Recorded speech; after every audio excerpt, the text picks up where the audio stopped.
Welcome to Hurts So Good. I'm your host, Orsi Sabo.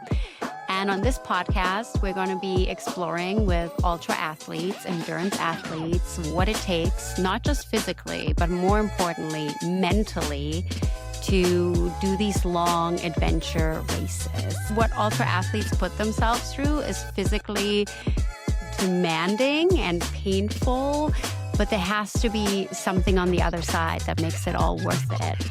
So let's explore what makes it hurt so good. Welcome, everybody. So excited to be here with Jenny Quilty. She's a pro runner with Norda Trail Team. She's also a coach at Pacific Pine Running and my former coach. She has won big international UTMB races like Thailand and Hong Kong, and has set course records at local races like the Fat Dog 120 and Squamish 50-50. Welcome, Jenny. Thanks, Orzi. That's a very kind intro. The Hong Kong race is Translantau. Looking at you yesterday, like all the things, even though I've known you since 2019, we met when a friend of ours, was running the Fat Dog 120, which you're the current course record holder of, which is really exciting. And I saw on your ultra sign up that you're signed up for it again. I am. Yeah. I know it's a weird place to start, but I'm so curious about your motivation to go back as the current course record holder. Yeah, I think you have a question like everybody, like, are you actually doing it, or did you just get an entry, or like what? Why? And I like getting to talk about the motivation behind it, or I'm excited to, because I think a lot of people are like, but obviously it went well, like you won, you set the course record. Why are you going back? And for me, there's a few different pieces, but yes, from the performance side of the results, it looks really good, but there is so much that I think I can personally improve upon from my race there last year. And with a race like that in the wilderness of Manning Park, BC, and it is, as you said, 120 miles, 203 to 206K, depending on your watch. Like you can't just you can't just go do, like, I mean, some people maybe can. I don't want to just go do that on a whim and string it together with like my own resources. I like it in a race when there's flags and crew and there's that race environment. So it's an opportunity to run in those really beautiful special places again with that access that way, like with the race, and then B, to actually know this time, like what that distance feels like. And I have done this so many times in my running journey over the last, let's say, 11 or so years, where I'm like, oh, I want a do-over because now I know. And I wish I was one of those people who could like nail everything the first time, but that's just not my journey. And I've accepted that. So I'm very large margin, and I feel like you nailed it. Thank you. But like I was battling stomach issues and was a bit like timid maybe in the first bit. So yeah, I'm excited to try it again. And it's Fat Dog. So like I had perfect conditions. I might be fighting a snowstorm next year. I don't know. That's totally fair. I was telling Brooke, I saw you cross the finish line and you looked so good after 200 kilometers. I had paced Victoria Brown for like maybe 50-kilometer section and I was wrecked. Like I was so wrecked and you came to the finish looking so good. So did it hurt so good? You didn't look like it hurt at all. It definitely hurt. It hurt so good. It also hurt so bad at some point. Like it's the full mix out there. I also have like gotten used to that. People be like, "You look so fresh at the finish line." And I'm like, you know what? Thank you. Like I don't know. I'll just say thank you. Like that's not how it feels on the inside sometimes. But it did actually, remember, it scared me because I was like, oh, I just did the furthest run I've ever done by a very long shot. Spent 32 hours out on the trails, and like I felt the best at the end. So like, what am I meant to do? that question kind of sucks. It's scary. I mean, I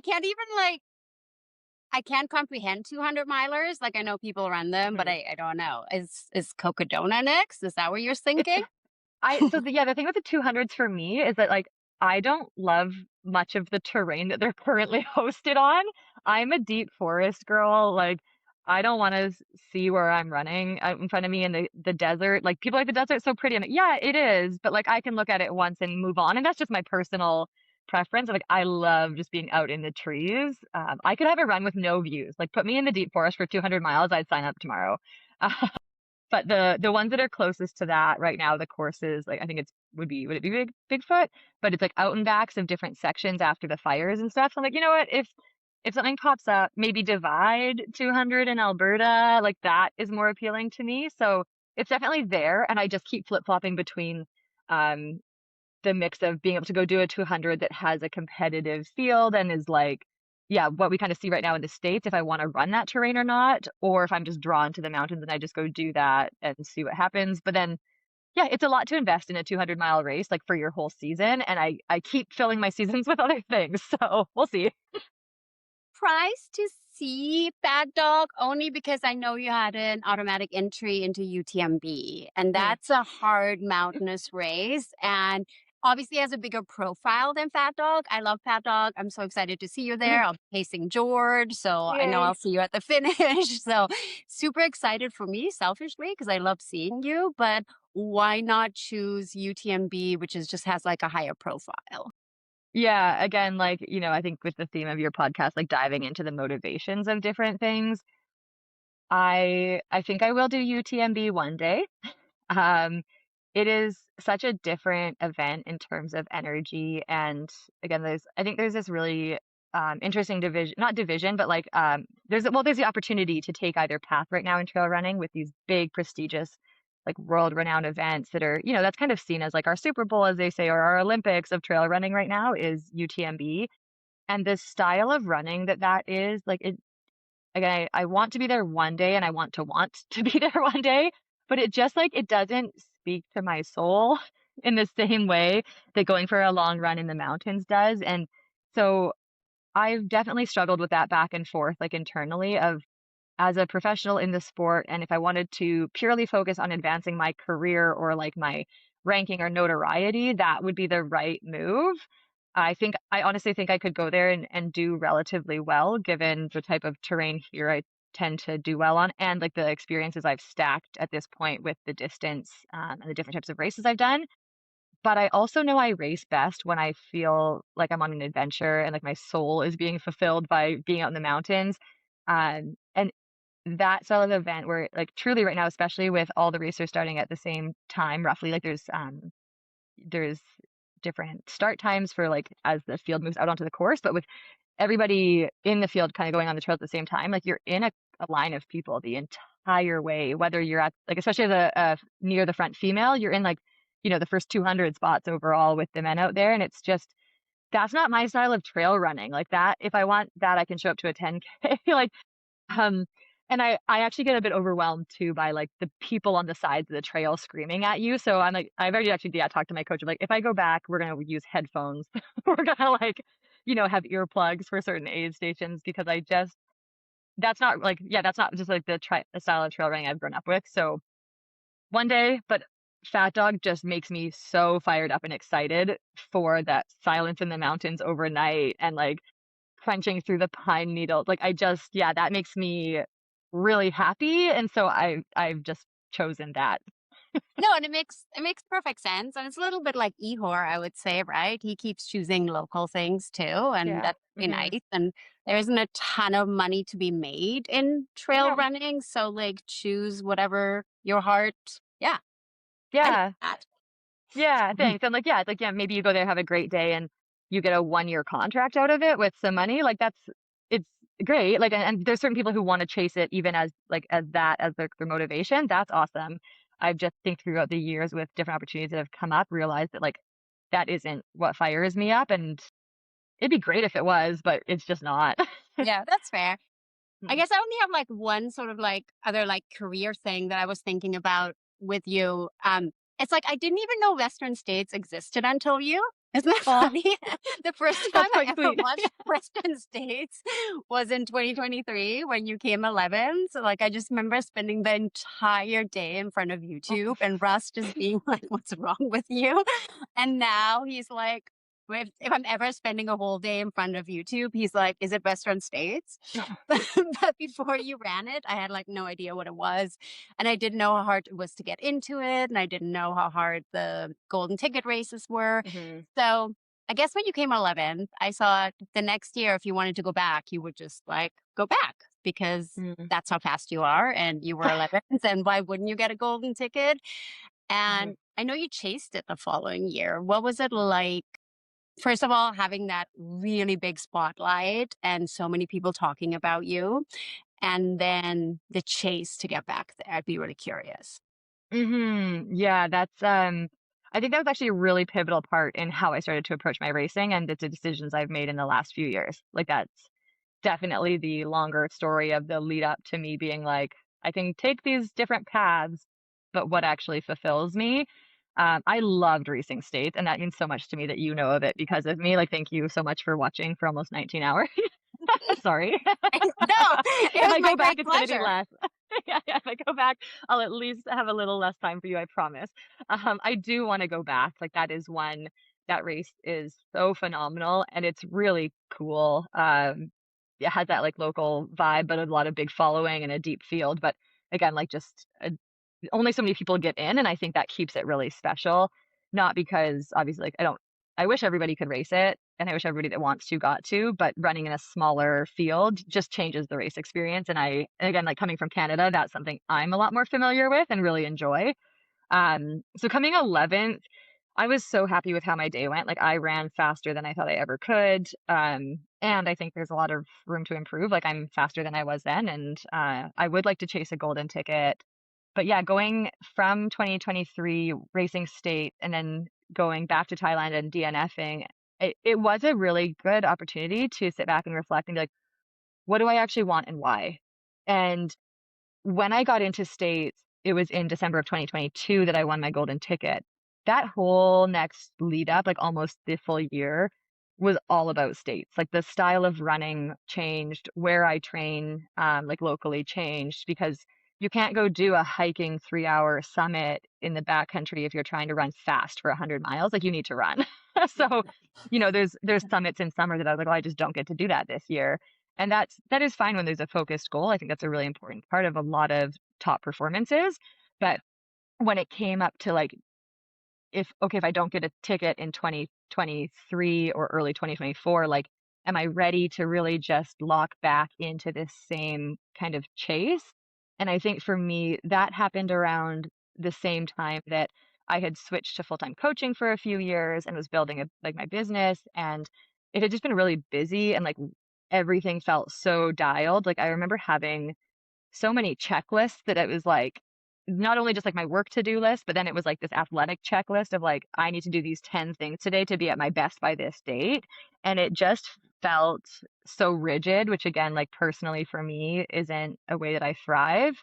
Like I didn't like leave a place of employment and a structured job to have more structure that was like self-imposed with higher pressure and more like publicity. Like I was, yeah, that's just not how I do my best either. So that kind of came to a head, I think, at the same time where, like, if I had gotten back into states, I probably would have repeated it. It probably would have been great. I still look forward to that opportunity again. But like, yeah, it just was a good chance to step back and be like, what am I racing? Why? And part of doing Fat Dog too, like Fat Dog is one of the local Hard Rock qualifiers, Yep. which terrifies me. I don't need that ticket to be drawn yet. But like, it's also the Western States qualifier, so I am every year I'm putting my name into the lottery, and right now I do see myself racing one of the golden ticket races within the next year or two. I'm just not sure which one because again, like there's so many races I Yeah. want to do.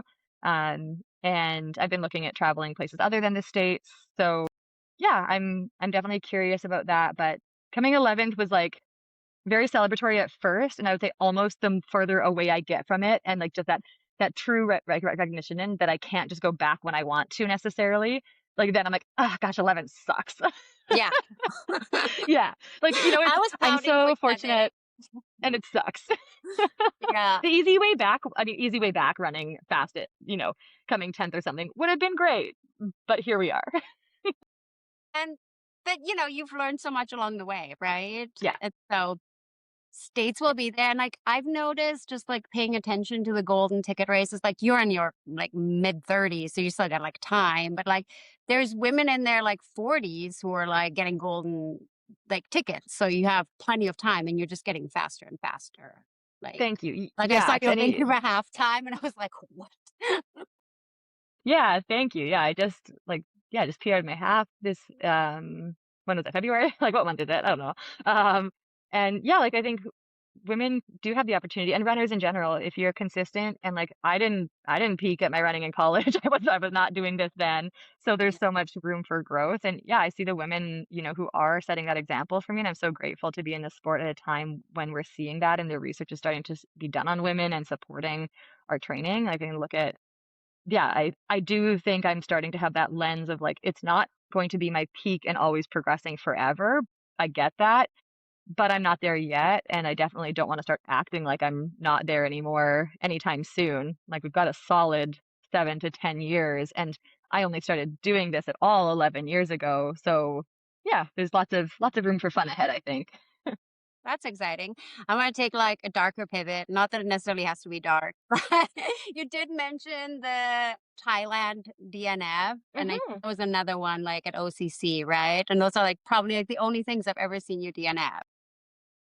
There's one more way Ooh. earlier from Wham, um, and they all follow a similar theme, so that yeah, we can dive into those if you want. Well, I guess that's what I'm curious about is just because like even just like starting one of these races is so daunting, but like when you hit a wall in one of these races, like what is it that makes you stop or like is there an opportunity to like move through it or is it just like no, this has to be done now. It's not hurting good Mm. anymore. Like moved into like a hurts bad kind.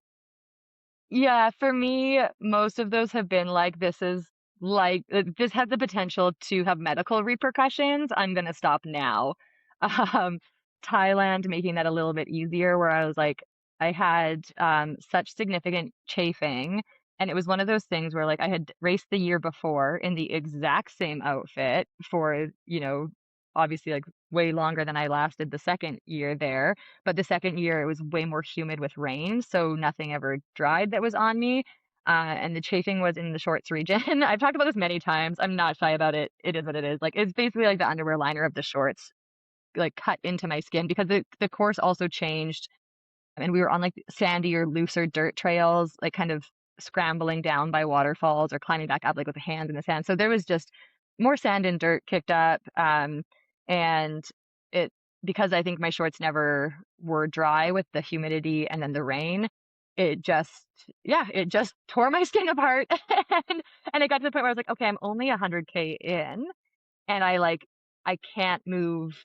Like I'm starting to shift my gait to try and stop these parts of my like shorts from touching my skin. Like that doesn't work. And it's one of those ones where, again, hindsight is always 2020 and like so much different. Like now, I'm like, oh, I had a pair of tights in my pack that were part of the mandatory gear Yeah. kit. Yes, I had to carry pants to race in Thailand. Like I could have cut them into shorts and I could have had tight shorts. And now I'm like, I would never have thought of that in the moment, but, months removed, I remember being like, "I could have put tight shorts on and tried that." Would I have made it the rest of the way? Maybe. I don't know. Would it have just gotten worse, and would I have maybe had, like, open wounds in Thailand? Like, I don't Yeah, really yeah, wanna go to yeah. the hospital for that. I'm overseas. And then with that one too, like I truly want to see that course. I am very, very much, deeply considering going back this year, Mm. to race. It won't be a golden ticket race, but it's a UTMB qualifier, and, like, it's just such an amazing place to get to run. But I think that was, like, after CCC, yeah, no, OCC, the 100K. Mm. Yeah, all right, Anyways, right. I'm like, "Wait a second." After that, so I DNF'd there. Like, after States, I went to that. It was, like, 6 weeks later, and then went to Thailand. And I think for me, Thailand was the kind of like wake up call of like, I don't want to actually finish this race and be at risk medically, but also like I'm very far off the ticket here. And if I'm just going to walk it in for 60 to 70K, is that worth it? And again, had there not been the risk of like I was like, I don't know, I could get infections. Like that seems like a really bad idea. So that was a kind of decision to call it. But I think it was also, yeah, it was a bit of that balance that you see sometimes. And people get criticized differently for this of like if you're at the front of the field, like, oh, you're dropping as a pro to protect your next race. But like that's also very real, right? Yeah, Of why like, wouldn't you? yeah, like it's sometimes it's about gritting it out and sometimes it's about the experience. And I think there's definitely days where if you're just having a bad day, like suck it up, carry on, right? Like learn something about yourself when it gets hard. But when there's like that external factor of like this could impact my future running or the rest of my like trip or health while I'm here, or I have to go to the hospital and do with travel insurance, like that's all a bit much. um, for a day that really I'd just be walking it in potentially. Um, and yeah, like after DNFing at the UTMB 100K event that year, that one I was just too tired from states. I had thrown it in because it was one of those where everyone is like, if you, I think again, like learning about the UTMB events, like if you get the opportunity, you go. So I was like, oh, like I have to go. And I traveled there. That trip was just a mess. I, I arrived there like 2 days before the race, I think. My baggage did not make it. Like my luggage didn't come with me, so I had no poles, no. I had my mandatory gear as much as possible on me, but like I didn't have my gels because those had to go in the pack because there was so many. Like I had 5 of them, or something like that. Yeah. Didn't have my poles, didn't like I had just the clothes I had worn, which was like a pair of sweatpants and a sweater, and then my race day kit. And I was like, I have to do a shakeout run. Like I have so much stuff just missing that I had planned. And then so because my bag was missing, it was stressful from the moment I arrived. And then I had to I missed my shuttle, which was over $100 to my Airbnb that so yeah, I missed that, had to figure out how I was getting to the hotel that day. And then Norda was great. They were so supportive. They took me around town and bought me everything that was missing. But it was just this, all just the extra stressors that, Yeah. and then to show up and be like, I'm still tired from the 100 miler I just did. Like, I wish I had just rode the high of states, and not tried to throw this other thing in. And I didn't want that next big stimulus of the race. Like, I wasn't ready for that next level of hype. That at that when I got 40K in, and actually, funny enough, the other DNF you didn't know about with the Wham 100K back in probably 2017, um, I had raced way too fatigued, and I tend to get kind of I describe it as an aerobic fatigue where I cannot breathe deeply. It kind of feels like a panic attack, but it's not. Like it's just aerobic fatigue, and as soon as my heart rate goes up, I start to kind of hyperventilate. It's real fun. and and so again, that kind of started to happen to me, and it was happening on flats, on downhills. And I was like, hey, I remember texting my coach David at the time, and I was like, I don't think I'm okay, and I'm not even 40K in. Like I'm not even halfway. I could keep going for the experience, but if this is how it's gonna go, I'm gonna be walking it in. And for me, yeah, that day again, I think I remember, yeah, I called him from the race course, and that's never a good sign. I need to call a friend. But it was I can't breathe. And I've tried walking, I've gone through my problem solving, um, and it's not working. So I could either sit down and chill for an hour. And I think I tried that at one of the aid stations, I'm just gonna snack, I'm gonna sit down, I'm gonna take a minute, and it was still happening again. And I was like, yeah, I think I just need to not do another 60K today. Um, yeah, and we're again, it's kind of one of those ones where sometimes, again, probably annoying to other people too, it's when you have kind of gotten the opportunity to do these races enough, or I have a certain UTMB ranking that if I do another qualifier, I can go back without the lottery. And I do have that's such a privilege, but I also have the awareness of that out there. I don't have to do it today as the once in a lifetime opportunity. So I'm not gonna put my body through And that. 60K is not a short distance. That's like 1.5 No. marathons. And Just to I go don't want to and go for a walk. 60K walk. Yeah. I'd rather go sit at the hotel and stare at the mountains. I don't, Yeah, and and there's people who would, yeah, there's people who would take face that differently, and that's totally their own, initiative. But it was one of those where I've been tough, I've tried this. I think I've started to believe that I'm tough enough when I need to be, and then allow myself that grace to also be forgiving and compassionate when I need to be, to be it's okay. It's okay to not do the thing and just be tougher because that's there when I need it. I've shown that.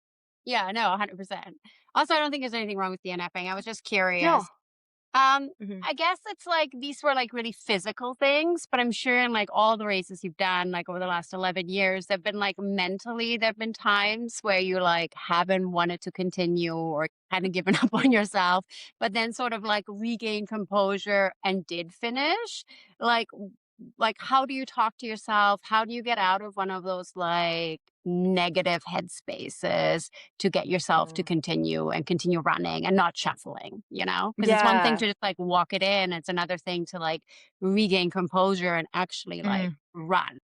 Yeah, that's actually such a good distinction to make because it is one thing just to like, yeah, be like, okay, this is the day and accept it. And then after people usually regret that because they're like, I think I could have done more. I just like settled into the challenge and like didn't try again. Um, yeah, first of all, too, like for for anybody, like those moments happen all the time. Like I think wherever you are in the field, it's very rare to do this and to be pushing yourself and to not have your brain want you to try want you to stop. Like that's just survival mechanism. It's a good thing we have that. I've had that like I actually think it was honestly probably up until some point, again, in the last year or so when I started racing so much more based on my values than performance, that some of that started to really shift for me, where it didn't come up every single race, where like I used to do every race and before the race even think like, oh, maybe I'm just like gonna get a little bit sick and I won't do it. Maybe, you'd be 10 like you'd be 10K in and like, oh, I don't wanna, like, not be okay, but, like, maybe my ankle's gonna roll just a little bit and then I can't finish. Like, but those would be my brain looking for outs from this thing that's physically hard. So, for me, I think I started to recognize those patterns early when, I would go into races and be like, "Why do I kind of want an out?" And then like, "Oh, I like thinking about the actual, like, psychological side of it, right? Of, like, it's probably a survival mechanism. It's coming from the frontal, like, our smart parts of our brain that don't want us to do something to exhaustion when it doesn't see the point. Like, yeah, fair. It's not stupid to want to survive.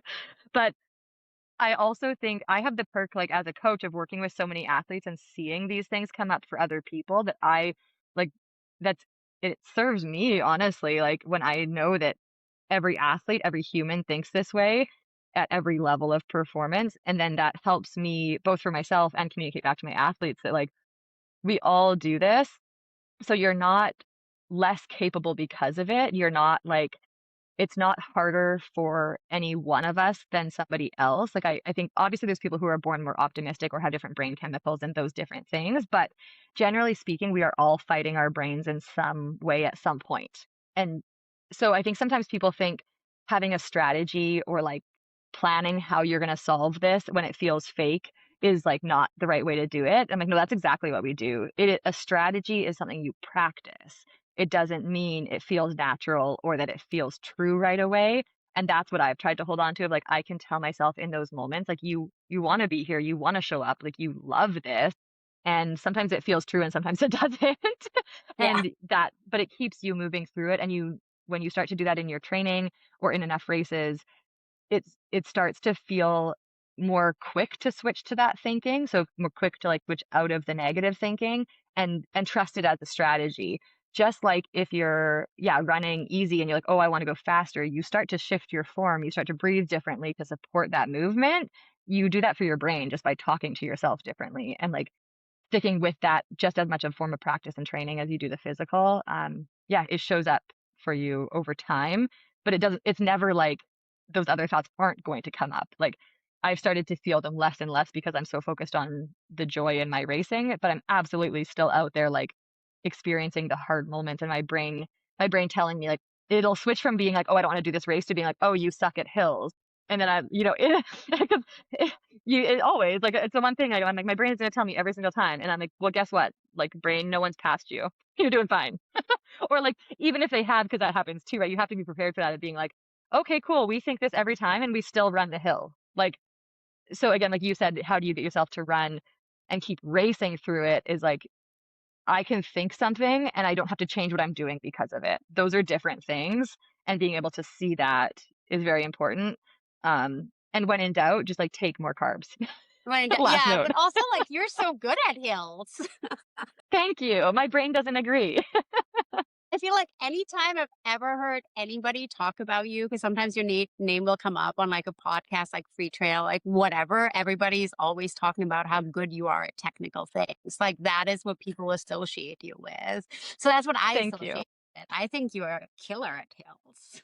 Thank you. And isn't that funny, right? Like the thing we can be publicly known for doing well at is sometimes our own greatest enemy or like where you feel the worst. But yeah, like and that's where like sometimes we get the perk of hearing somebody else say we're good at it. And then that's great. Like again, serves me really well. And but we also have to know like how to handle that thought when it's just you versus you out there and there isn't somebody being like, hey, remember, like Yeah. so and so said you're good at this. So having both sides of that, to like how do we develop it within ourselves? Because yeah, like whether I think I'm good at hills or not doesn't really actually matter. Or again, like I said, doesn't matter how it doesn't impact how I move on them. Like I don't think, oh, I'm bad at hills and start walking. I think with this, I'm bad at this. Oh, it probably just feels hard. I should probably just keep trying. Turns out it's okay. It's interesting Yeah. what you said about reading all those training logs because you are a coach and you coach so many athletes. So I went back and looked at some of my old training logs just to like in preparation, and I realized how whiny I was. And I was like, those were a couple of really hard years of my life, and I was like, Mhm, wow, mhm. that it really shows in how I'm talking about this. But I remember specifically coming in like third at a backyard ultra where it could have easily been second. Like I knew I wasn't going to beat Dave Proctor. That was like its own thing, but I could have easily tried to beat the other guy. And I was like, nah, third's good enough. Like it was so weird. And I was complaining to you about that. And I was like, have you ever done that? Have you ever given up on yourself? And you Mm. were like, yes, I have. And I was like shocked. Like there was this moment where like to me you're a pro runner, so like obviously you're so much grittier and more competitive than me that it wouldn't occur to me that you two would ever give up on yourself. Like, it would just never occur to me. Yeah, I find that like I guess one of the things I love about having that day almost like near daily dialogue with my athletes and their logs is like I think there's value sometimes as in my role, like, of sharing my experience because I get that all the time where athletes like, I think I said something to an athlete, she just finished the speed project solo, and, like, she said, like, "Thank you so much for being" I know, amazing, shout out to Alina. Um, yeah, but she's like, "Thank you so much for being a part of this," and I said, like, "Thank you for all that you've taught me and for letting me," and her response, like, she's like, "I never" like, "Yeah, I never thought about how you might get something out of this too." And I was just like, "Oh," like, I feel like I say thank you to my athletes all the time, and I was like, "Okay, I need to say that more," because, like, I was like, "Yeah," like, when athletes take on different challenges or share things that are going on in their life, I get to kind of reflect back that level of humanity of like, yeah, it's not always like, "Oh, yeah, same," but, like, just the mutual relationship that's there and the way we can learn from each other, and like sharing from like a coach who has the experience as a pro runner as well, just to be like, maybe there's some pros out there who are a bit more, I don't like for lack of a better term, like more robotic or more rigid about their approaches. That's not me. And just being like, I think our best path to find our best selves is through our own values and finding our unique approach that works for us, both in training and in like the mental side and decisions around it. So yeah, like that's kind of where I'm like, I feel there's a level of relatability because I didn't come from a collegiate background. I didn't come from like a road pro who switched to trails or anything like that. Like I've made a lot of mistakes. I've kind of like there's few things that I haven't experienced. Like I have athletes who are like, "Oh, you must eat so perfectly, like as per your dietitian." And I'm like, "I've had 3 muffins and a cookie today, and like now I need to go find a vegetable." Like, no, like I mess up daily, and it's not for lack of trying. It's just life and humans. Yeah, no, totally. Do you find a correlation looking at your athletes? Like, do more positive, like athletes, like in their logs, do they tend to race better than people who are maybe like a little bit more critical of themselves? Is there a correlation to their racing, or is it just a life enjoyment factor? That yeah, oh, that's a really good question. I don't think there's a direct correlation. Um, I do think that people who are very critical of themselves get better as they learn more about their values, but there's probably some like bell curve, maybe that's not the right type of graph, but like there's the people who can perform really well while being really tough on themselves, but I think without caution and without positive affirmation and like discussions about that, I think that has a duration like what like that's gonna expire. Yeah, there's a Uh timeline on it. yes, thank you. There's a timeline on it because people will burn themselves out, they will lose enjoyment, or they will have a bad outcome and they'll be lost. So I think that's yeah, they can perform very well. I've seen it many, many times where I'm like, again, I'm usually like, "You're so gritty, like, let's stop trying to be so tough because, like, I'm scared of what that's gonna do to you, and, like, let's go do something really silly and fun," or, like, if we do that, what are the process goals? How do we make sure that we feel good, not just based on some kind of almost, like, self-deprecating mindset? Like, um there's a lot of runners out there, like different voices who speak about their trauma being part of what drives them competitively. And I'm like, Yeah. I think there's a lot of value in therapy for trauma. And there are ways that people, even through grief, that's actually a very interesting one I find with athletes, where grief can create for some people this sense of aliveness that they feel in their training and their racing. And it allows them to dig deeper because they just feel so deeply connected to feeling things. Um, and that's really beautiful and again, powerful as long as there's also that recognition of like, hey, this is coming from grief. And I'm also allowed to be sad when I sit still or when I run. Like all those things can come up and coexist. It's not fuel on the fire and I don't need it in order to do this. Hmm. It's just an added component of human experience. The positive people who are, naturally optimistic, more joyful or just like, honestly, like I don't think anybody's that way 100% of the time. I, I'm probably somebody who's pretty darn close to it, especially like public facing. And I truly like, I'm pretty honest about that part. Like I think I'm very naturally wired to be positive, probably like a bit confident in ways that have thankfully worked out for the most part. And I can laugh when it doesn't. Um, but I don't think anybody's that way the whole time. I think we all have voices of criticism, and it's just, like, where or how that comes up differs, and people who maybe are more optimistic in the race, mindset, like myself, for example, maybe, like, that's the one obviously I know the best.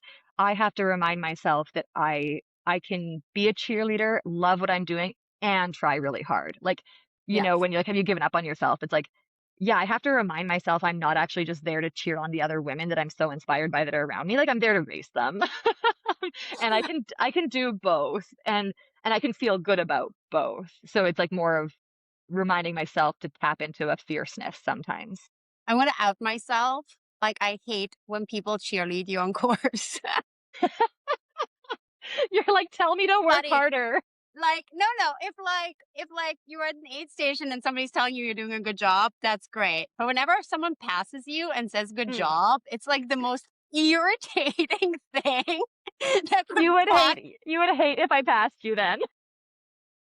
everybody in the trail world like does it. Mhm. It's so annoying. Like, no, I'm So not doing a good job. Like, do you want silence? Like, do you want them just to cruise past you, or do you want them to be like, "Come on, let's go"?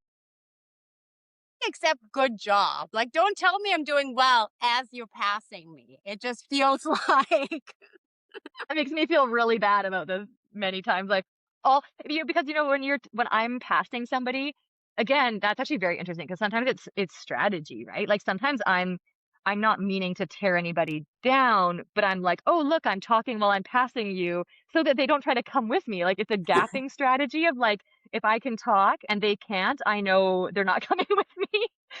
So, like, I'll say love the pack though, Jenny. Like, nobody is like really right. strategizing to be like 30th place with is like Well, you never know, some people are deeply competitive in there too. I know. But that was Yes. actually, I feel like you answered this next question I had. I was wondering, because I feel like running has made me more positive over time. Mhm, But I was wondering if you're just kind of wired like that from the get go, or whether it's been the process of like going out there and doing something hard every day that has mhm. made you like happier or has wired your Yeah, brain differently. Because you've been running for 11 years pretty steadily, right? Like, mhm, do you mhm. feel like it has changed the way you like think? Yeah, I mean, definitely, I think it would be again, like, thinking of just general like, I love, like I said, the psychology side of things, I love the neurological side of things, um, with neuroplasticity, like, it'd be highly inaccurate, like, to say no. Absolutely, like, or you take any amount of rest days post-race, and I'm like, "Oh, I live on a runner's high," like, "Woo." What's Thank the goodness for longest that. rest you've ever taken in the last, like, however many, 5, 6 years? Like, I think post-race from my first 100 mile, I think I had 11 days off.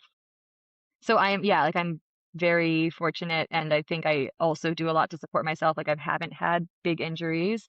Um, I think I had 11 days off and was like, oh, I need to move again. Like I don't sleep that well at baseline. Like apparently if I'm not exercising, like my body's like, when are we getting the energy out? Um, like I do sleep well during training, but yeah, once I notice that even in tapers, like I can only reduce my volume so much, or else I'm not going to sleep before a race because my body's just Wow. very used to it. But like from the brain side, um, absolutely running has, as we've picked that cliche kind of saying of like running, any amount of distance reflects like a day in life or like reflects every journey of life in a different way. And um, I think there's been a lot where going running and going trail running in particular for me has built up my self-belief in just like chasing different goals and dreams. I think it's changed probably the way I think about challenges, and I gives me more of like a why not kind of attitude of like if I can do that, I can probably figure this out, or like um I can have failure and still be good at something. I can fail and still be considered a pro. Like, okay, like thanks. um, like it really opens up your eyes to the idea that things matter deeply and don't at all. And it's such a great pathway to exploring more of that in life. And I think it's given me that different perspective along with time, and life experiences, but that, yeah, it can matter deeply and also not. And it can, like, we all just have one life to live. Like, I feel like I have such a different perspective on the idea of like mortality. You want to go dark. But like, just that idea that, like, yeah, we only have one life, and I don't think you ever know where it's going to take you. And I try to let that be reflected both in my running journey. I never thought I would come 11th at Western States. I never thought I'd get a golden ticket to Western States. Like I thought I would enter the lottery for 8 years and maybe get to go one time and maybe never finish 100 miles. Like I don't know. Um, so it just, Question yeah, of mine was like when things switched for you, when you went from like being, because you were never really like a middle of the pack racer, you were always like pretty good, but you went from like pretty good to pro. And like it seems to be somewhere between like Squamish 50/50 2017, where you took 21 hours and you were still fifth. Can right, you just, you were still fifth. yeah, Like it wasn't yeah, like you're middle of the pack. And then 2 years later, you do it in 16 hours. You basically cave off 5 hours in a 2 year span. And you set a course record that stood for like a really long time, right? So was it in that period that you were like, oh, I'm a pro? Did it happen later, before? I'm just curious. Like, is it the shoe deal that makes you a pro? Or is it like feeling like I'm a I pro? didn't, I didn't have a shoe deal by the time I did that record or the second go at it and shaved 5 hours off. I paid for all my stuff.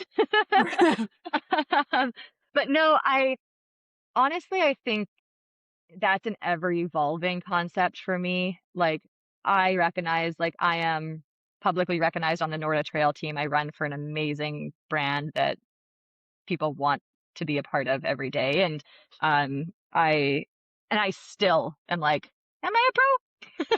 So because you always, like, we all do this, right? You win something and you're like, oh, but so and so wasn't there, so and so wasn't there, and we should not do that. It doesn't matter. You race the race you show up to. But like with that, like I'm like, oh, I'm on this team, and yes, it's absolutely globally recognized, but like, oh, but I'm not on Nike, who's been around for 100 years. I'm like, do I want to be? No. Like I freaking love, like, again, Norda aligns so much with many of my values, and they're an outstanding company with morals and things that, are wonderful. So but like you always have that comparison metric of like, what is a pro? Like, oh, I know somebody's being paid in the six digits in this sport. So if I'm not, am I even a pro? And it's like, yes, like 100% yes, you are a pro. But like, yeah, that evolution for me, again, I think that balance of being a bit naive and optimistic and confidently open to challenges, where like when I did the 50/50 in 2017, it was, can I do this thing? Yes, and then 2 years later, I saw the times, and by that point, I had just kind of, like, there obviously is an element of dedication, but there's also gift and talent, and I'm fortunate there where, like, I started to run races, and I was like, "Oh, well, I've ran that time for a 50 mile for the Squamish 50/50 record time of the 50 mile. I've ran that time and faster for a 50K. I can probably put those 2 together," and just, like, being a little bit honestly just, like, open to try, because at that point too, the grace of like, there was no live stream there. Now there is, and I do it, which is fun. But like, but there was no live stream. There was no pressure. There was no sponsorship coming out of it. Like I never, and I think that's again a lot of like the values I've come back to of like, do it because you love it, do it because you want to explore something about yourself within it and see what happens. It wasn't like, oh, if I do this, I'll be recognized. Like I remember even just the Instagram like recognition going on around that race and like the stories each day because it happened in 2019 to also win the race overall and like just being like, oh, like I didn't know anybody, like I kind of just wanted to fly under the radar and like do this cool thing and like, check it off. And it's like, oh, people noticed. But like, yeah, again, that the idea of going pro in this sport is so unique because it means something different for everybody. And that's okay. Like there isn't one standard I think that people need to hit or anything. But even out of that, nothing happened. Like 2019, I had no emails. I had no, like, it's, uh, that's not how this sport necessarily works, and especially not anymore. So I would, Canada, I feel like I don't know, like a lot of Canadian. I know really great Canadian trail runners, like yeah, really great, but I don't know anyone who's like making really great money. Like I remember hearing you were somewhere being like, "I've never made $1." I was like, "But you finished the Barkley. You run it's, 107 hours of a yeah. backyard. How have you never ever made money at it?" Like I don't. Mhm. Is it like a Canada thing? Yeah. So for Canadian athletes, again, I'm very fortunate to work with Norda. I think there's a lot of opportunity there because they're a Canadian brand that has global recognition. But for most Canadian athletes working with brands that are based out of either Europe or the States, we are such a, like, just in terms of numbers, we're such a small part of their market. And so unless you are also have that influencer side with, let's say 20,000 plus followers, you aren't going to like I just simply don't think you're going to see those things. You could go win again any big race. Like I know people in Canada who have come top 10 at states and had absolutely no change in their contract and they have a small social media presence. And it's like that's again I think the story. Like people are like, "Oh, go come top 10, your life will change." I'm like, not if you don't want it to, or like not if you're not seeking that out particularly. Yeah. One result in this sport will no longer do that because stuff is happening all the time, right? Like when there's 10 races on a weekend, you don't get a sponsorship out of doing well at one of them, even if it's a golden ticket race. Like I didn't, like I had Norda on as my support before I got my golden ticket. So like obviously they were part of my support and my team for states, but like I had no one else, like no one else was like, "Oh, you got in. Do you need apparel? Do you need packs? Do you need gear, like nutrition?" No, like, and the ones who did, I was like, at that time too, I got a little more picky, and I think that all athletes should, where I'm like, if you're going to use me as your marketing and your branding, pay me. And a lot of them, like anybody who had reached out was like, no, we'll just give you product. And I was like, no, you don't get my Western States off of product. Like, because I am also fortunate enough, I have a job that I was keeping. Like, I'm not going to go full-time pro. I love coaching and it allows me to participate in the sport without needing financial support, like other external support to do so. So I'm like, I'll just keep doing my job. Yeah. And I don't want more obligations. So yeah, being a Canadian in this sport is extra hard. Um, I think for sponsorship and supports, and you need to have, I think, some online presence or a really big community presence. Like some people, again, people tell me, oh, you're one of the whatever most known Canadian ultra runners. I'm like, I don't ever believe it, but thank you. Like very cool. And like it doesn't mean that you like then get these things. And I hope that doesn't sound entitled. I don't think it should mean that, but I just think sometimes people assume there's a lot more support there than there is. And that like there's a lot more ambassador teams. I'll say that. Yeah, And yeah, that's yeah, great. yeah. That's fine. But there's a lot more ambassador teams than people realize. Yeah, no, I get that. Do you think being a storyteller is part of your job as a pro? Like you have your Substack, the Cool Down, which I love. You have your YouTube channel that you do with your partner Matt. Like, is being a storyteller is like taking art and athletics and merging them? Is Mm. that something that you do because it's a passion of yours, or is it because you feel like it's part of your job? Yeah, so I can transparently say I don't have any required obligations from Norda to do any of that. They're very like supportive and flexible, and I think, yeah. So for me, that stuff is actually just my way of contributing to community and sport in a way that feels authentic for me. I think it's obviously potentially smart long term to have that element of like a brand or like a community that follows you personally. Um, whether that means that like down the road there's like different media opportunities or things like that when you're no longer, performing or racing as a pro. A lot of runners will do that, but in terms of it being an obligation for a lot of different contracts out there and a lot of different pros, like, yes, but some brands who are requiring that will be the ones who hire the teams and are like, or doing it with or for you. Um, or again, it's like because you are paid a certain salary that they're like, yeah, you have you don't have a job, sit down and write once a week. Like, I can imagine that being a part of it. Like as you know with Matt and I, our YouTube is like very infrequent because he has a full-time job and I would love to do more of that. We're actually thinking about that for this year, but it'll be much more like follow my training this week. It's unedited. Like more of just me talking at a camera than anything special because that stuff just takes so much time. I was And gonna say, wasn't Matt gonna do a YouTube about Fat Dog last year? I believe he we said have so.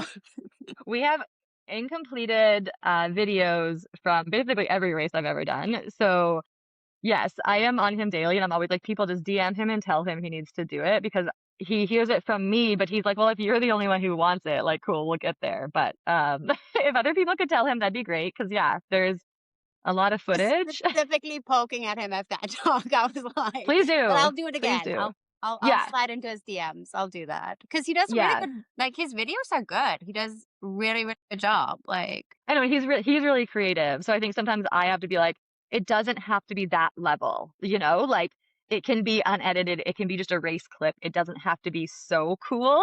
Just like put something out there. So yeah, we're kind of half working on that. I'll say I hope to do some training footage that's more blog style this year that I can just like pass off to him and he can just clip it together. Because I think again, just going back to Fat Dog, like I'd love to talk more about why I'm doing that and what that looks like and what other stuff that's like hopefully leading into for me. But yeah, I think there's athletes who do it as part of their contractual obligations. yes, When there's a brand and everybody posts the exact same thing in the exact same week, you're like obligated post. yeah. um, and that's like again, athletes are marketing, but there's also athletes who don't want to do that. And I think again, in this day and age of the sport, with again so much going on, they probably will have fewer opportunities for certain types of contracts because of it. Because like just being on a podium kind of now that athletes are seen as marketing in the company, it's just not going to do enough. Like, I don't think there's certain brands who are like, oh, we're only performance oriented. It's like, well, then like, that's awesome. That'd be so supportive. That'd be so great for athletes. That'd be so nice. But I don't think that's like winning right now in terms of like who gets what. Yeah. Mhm. You've had some pretty amazing coaches down the line. David Roach, like Swap Mhm. podcast. Like I think Yeah. everybody knows him from his miss last year in sort of Western States, but also just like Mhm. the Swap podcast is huge. And now you're with Corinne Malcolm. What have been those relationships like? Just out of curiosity. I mean, you're my coach, Yeah. but I've never had a different coach. What are your coaching relationships like? Yeah, I worked with David for almost 8 years. He was my first coach in trail and ultra running and like yeah, so much love to him and Megan and for what they do in our community. Like that's absolutely it was truly like one of the hardest decisions in my life. It went on for months and I think he knew it. Where I was like I remember him at one point saying to me like are you like he's like I want to put it out there, are you thinking of like leaving swap and coaching? I was like no, like not at all. And then a few months later I was like oh he might have been onto something there that I wasn't really consciously aware of yet. And it was just again after I think it was after that journey to states which like he did a brilliant job. Like there was I have no questions about my training or what was like how I was guided to that journey so much, but just I needed personally to like change something to change part of my relationship with my goals and my running. And I think I felt like from my perspective, he knew me as like one runner and he knew what I was capable of in that path. And that's like exactly what you want from a coach. But I wanted a fresh lens for myself and of me. And Hmm. so I was like, oh, I kind of had that realization of like, I think I have to switch just for my own, like to know I'm doing things fully differently, I need it to look different. And he coaches so brilliantly and he has his own kind of theories and approaches that I just felt like I don't want to be the athlete asking him to do his job differently than he thinks he should. That's not fair. Like I don't want to be telling him what to put on my program because I need it to be different. Like You still that's run not. strides though? Yeah, of course. I I don't disagree with his methodology. So that's like the thing, right? Is like it wasn't like, oh, this isn't going to work. I was like, I just need fresh. Like I think we all have that in different times in life, whether we engage with it or not, that we just need to shake it up. Like we just need to do something different for ourselves for it to actually have a fresh start. And I hope I communicated that with him clearly of it's like it's not you, it's me. Like it was like I was like, I think that's the most I have ever meant that. Like, it's not you, it's me. Like I if it's coming from the same voice, I'm gonna see it under a certain lens, and I can't unpack that right now. So yeah, I switched to working with Corinne, and I actually I think I went a little while uncoached, and I realized if I coached myself, I would also run myself into the ground because I love trying all the things that I want to do for my athletes, and I was like, oh, Yeah. that's not gonna work. um, so yeah, I reached out to Corinne because I felt like there was just I know she's worked with David in the past, she's worked with many other coaches, so and she has a background like a master's or PhD, I think, in like exercise physiology. So I know she has that science component that I care a lot about. And I'd listened to her on Trail Society podcast, and just whenever she talked about her coaching, I also was like, nodding along, like, yeah, I like the way she's thinking about that. I also feel like, yeah, as somebody in my late mid, I'll call it, thank you, 30s, at 37, I was like, I do think about the fact that a female coach who understands and experiences the female body changes that could be in the next 10 years ahead if this is a, really long-term relationship, brings value to me. So not that male coaches can't address that stuff, but there sure is value to a female coach who, might experience some of the same things as you at times. So yeah, it felt like a really it wasn't like a switch from one to the other. It just felt really authentic, and it's worked out really nicely. Yeah, I'm really happy. She loves a good forest run. She loves a good log cry. Um, she does so much for the sport and the community, and we train a bit differently than I used to, and again, there's still strides, but there's actually a lot more of them at different higher intensities. But yeah, it's been neat to switch it up. Just a couple more questions. What do you dread? Like if you see something in your training log and it's just like, oh my God, that's gonna hurt. Like, oh, like what do you dread? Like what don't you want to see on your training log? I don't know.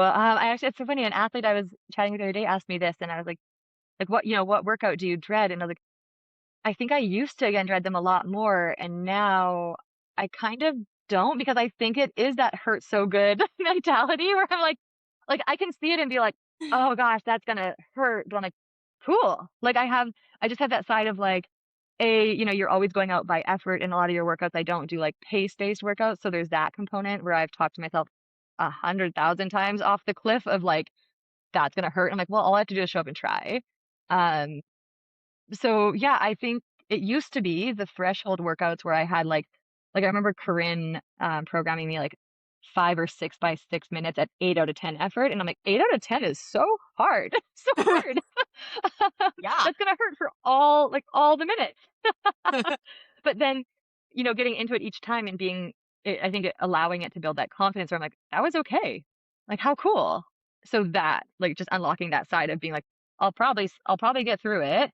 Yeah, I don't think there's much right now that I dread, which is pretty great to That's say. pretty awesome. I'm gonna ask all our guests this because Brooke is a little bit of a closeted runner. She wouldn't be producing a running podcast if part of her didn't want to run. I'm just gonna throw that out there.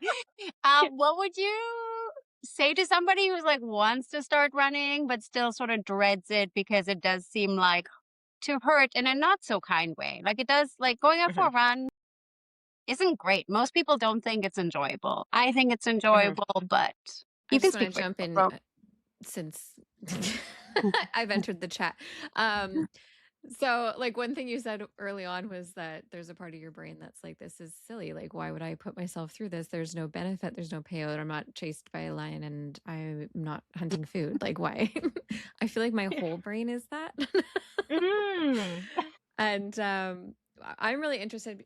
Our last guest talked about how like a really difficult breakup kind of catalyzed her into running, and Or so you've mentioned that you started 10 years ago. So it was like, I'm interested in like, why did you start? What made your brain like say, okay, this is silly and has absolutely no use whatsoever, but I'm going to do it anyway. But I'm going to give my whole life to it. Yeah.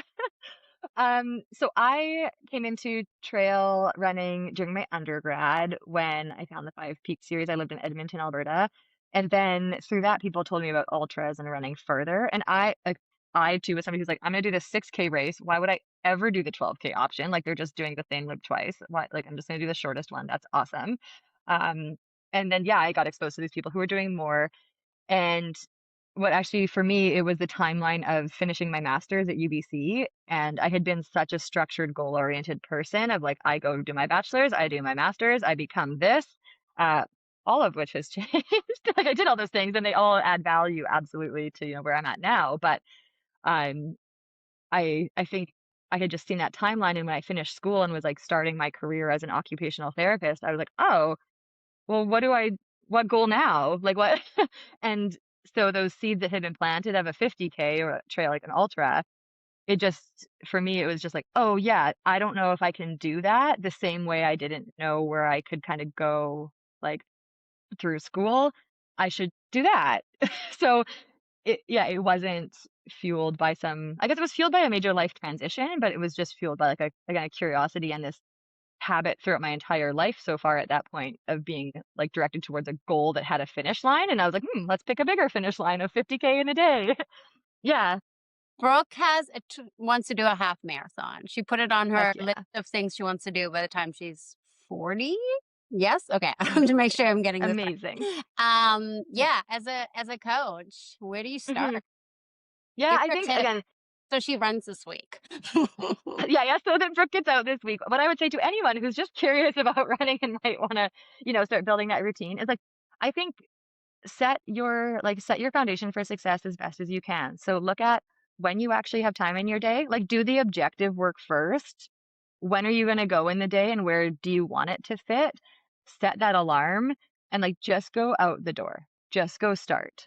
Because when it's like when you show up to any start line, whether it's 5K, a half marathon, 120 miles, every single person is thinking like, how do I do the whole thing? And that's going to stop you every time or going to get in your way more often than not. Put on the shoes, step out the door, and again, find that balance of toughness and self-compassion where you're like, maybe the self-compassion gets you out at the door, and maybe for some people it's toughness. So figuring out which one works for you and be like, if it's self-compassion, maybe it's like I go out and I start with a walk. And if that feels good, I run. And you know what? Like if a road is straight and you run 5 minutes one way, you can turn around, but you can also keep going. And more often than not, you'll choose to keep going because you're already there doing it. Or like you see a cute dog, so it's fine. And like allow yourself to kind of embrace those parts of like each run as its own little adventure and then celebrate the toughness that, persevered like through it after. If you find that you like toughness, then give yourself that chat of like, yeah, I want to do this thing. I have to go do it. It's hard, but we're going anyways. And again, like start to set the foundation of what do you say to yourself that you think might actually work. Maybe it's telling a friend, maybe it's texting Orzi to be like, hey, I'm going for a run today. And later she's going to ask you if you did, like you can find what works for you. Maybe it's going with a friend, but sometimes that's like more difficult to do consistently with schedules. So yeah, to just make up your mind about when you're going to go and put the shoes on and just go outside. Like now is the time of year anyways to try that. Easier than in November. For sure. Thinking about Fat Dog, you mentioned it again and being sort of like talking about motivation. What's the big goal this year? What's different this year than last year? I think this year I would like to start working a bit harder earlier. Not that I ran the whole thing easy or anything, but like just kind of understanding a bit more of that balance of like how I can feel in different sections and still be okay for of course, like across the distance. And then also just managing my fueling and that side of it a bit better. I had some stomach upset going on for a lot of that race. And I know I can do better in my training leading up, just practicing more things better. I get kind of lazy out there and stick to what works for me, but then that shifts when you're out there for that long. So yeah, I need to do a better job. And like the big goal, obviously, to run faster. It's always to run faster. Yeah. But again, like that's condition specific. Yeah, new course record. No, but like, I think performance goal is one thing, but again, you just don't know what can happen out there. Like if we're in a snowstorm, I'm not going to run faster, most likely. So yeah, it'd just be to go out and I think to get that feeling of like having nailed it versus being like, oh, I could fix this, this, and this. That makes sense. Yeah. It's very exciting. Do you have you seen the lineup? Do you have competition No, out I don't there? look. I don't look. I don't want to know. You don't want to know? Mm-mm. Oh, that's interesting. Because you could spend your whole time training thinking about who's going to be there beside you, and then they don't even show. And you're like, well, that was wasted energy. Yeah, but I Um, feel like for you, because you are so much faster than the rest of the competition, or were at least last year, it just to make it interesting. Like, is somebody going to be out there like chasing you, or are you just going to be like, mm, you don't care? it's no, I don't care. Like it's 206K or Just checking in like every aid station. I was like, how's Jenny doing? And you might have been like second or third at that point, and people would be like, oh my gosh, she looks so great. She looks better than first. And then obviously you ended up taking first. So I yeah. don't know if that strategy was necessarily bad. Like maybe conserve it. I don't know. You do you. I'm excited to see. Yeah, it's just like about running your own race because like if I had went to keep up with first, like I knew I was already on course record split, so I was like, wow, like if that's her day, cool. Like I'm not sure I have that day. Yeah. So yeah, it Yeah. worked out. I can't even imagine that course. Maybe the 100K, but You could do 200K. it. 200K is like 2 nights. There's something about me that doesn't want to run through the night. Well, that's why I didn't do it for so long because I didn't want the second night, and it turns out I finished before it. So I was like, well, But you're good. presuming you have the capability of running that fast. You don't have a second night. I thought I would have a second night. Like I was leaving the last aid station, like give me my headlamp and my extra headlamp, and my crew's like, you don't need it. It's 2 p.m. Okay. Anyways, Yeah, you have the best crew. Is there anything thanks. we didn't talk about that you'd like to talk about? No, thank you so Okay. much. This was really fun. Yeah. Awesome. I love picking your brain. You're such an inspiration. Thanks. And I'll never be as fast as you, but it's so much fun following. Thank I you. hope you enjoyed that episode. If you get value out of it, please share it with a friend. It helps us so much. Comment, leave us a review, subscribe. You know all the things to do. We really appreciate you.